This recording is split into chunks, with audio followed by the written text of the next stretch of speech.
Out here, we got a couple pieces of stone. I've got one that's over here flaking apart, and one thing stone, the coping stones around the edge of the pool.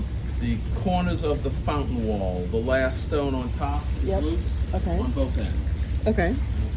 And it's an expansion contraction thing. They push and move, and the last stone loosens up. The bottom triangle on the far right-hand side of that stone is also loose. Okay. In fact, on the outside of the wall, you'll see a gap in it. I'm not seeing anything structural at the pool. I do have some epoxy that's been placed inside the skimmer throat where the plastic housing meets the tile. It is a bit of the Achilles heel of a swimming pool, so it doesn't surprise me. They kind of put epoxy everywhere, though. We try to limit how much of that we use and put it where it belongs, not just kind of everywhere. Right. So someone kind of did a very much of a shotgun effect over there. The epoxy doesn't last forever. It's a two-part epoxy. It mixes and hardens underwater. It does eventually deteriorate.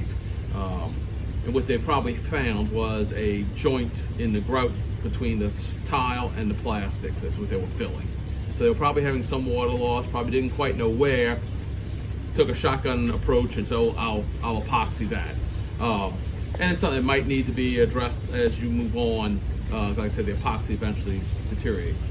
The skimmer is missing the weir, which is the plastic flap that goes in the front of it. It's designed to restrict the flow.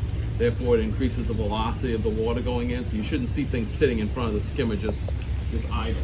Got it. That should be drawing in off the surface and causing it to pull through. Plaster finish. I've got some staining, some age to it. You get 10 to 15 years out of a plaster job. You're probably someplace in that 8 to 10. And it varies depending on how well people keep up with their chemicals. The automatic cleaner is working fine. They've shortened the tail on it, which isn't a problem. The tail's normally a little bit longer. But a lot of times they flail out and spray, so people will kind of bobtail them. They'll shorten them down. It's an integral part of the unit working that needs the tail on it. It doesn't necessarily have to be at full length though. Gotcha. Main drain covers both meet the current anti-entrapment standards down at the bottom of the pool, the black covers. Okay. Pool lights working, GFI is working, protecting that circuit. Back by the equipment, I've got a little bit of a laundry list of issues. The heater does not want to power up at all, much less fire up. So I'm not having any luck in getting power to the unit. The pool pump has a leak between the seal plate and the volute. It looks like the volute might be cracked. Let's see, that. I'm missing some handles on some valves. They're actually they're broken. There is no waistline. In other words, when you backwash the filter, the water is shooting on top of your air conditioning unit. It's not good for your air conditioning unit. So you really need to divert that water someplace. If they get this corner cleaned out where this subsurface drain's working, then I'd say divert it over to the subsurface drain and let it go out to the city's drainage. Okay. We've got some bonding issues. Bonding is the wiring that comes from the pool shell over to the equipment pad. The wiring's there. Someone's chosen not to connect it where it belongs, so it's just dangling. It's really connected to all the high voltage equipment. So it's not connected to the pool pump. It's not connected to the Polaris pump. So it just needs to be loosened up and reattached. Okay. I know this was once saltwater. It was once saltwater. Saltwater system is not working. They're currently putting chlorine tablets over here.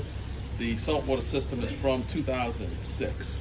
It had a 5-year warranty in 06, which brings it to 011, and we usually 2011. We usually get 2 to 3 years of useful life past that. So it's long since expired. So it's not functioning at all.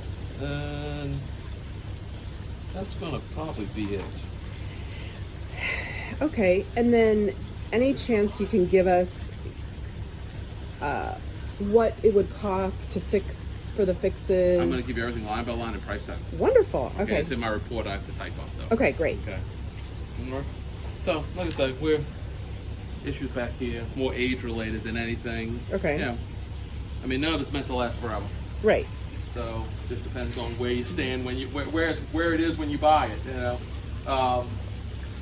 Got some calcium on the walls back here. That can be removed with a little boric acid. That's more of a maintenance issue than anything. Got it. You just can't constantly put acid on it because the acid eats the calcium, but it also eats the grout. Okay. So you just kind of gotta, as needed, approach that. Gotcha. It's not something you say, oh, every week let's pour some acid on it. Right. You won't have any tile. They'll be falling off the pool. Makes sense. You'll eat all the grout out around them. So, do you have any questions, Michael? I don't.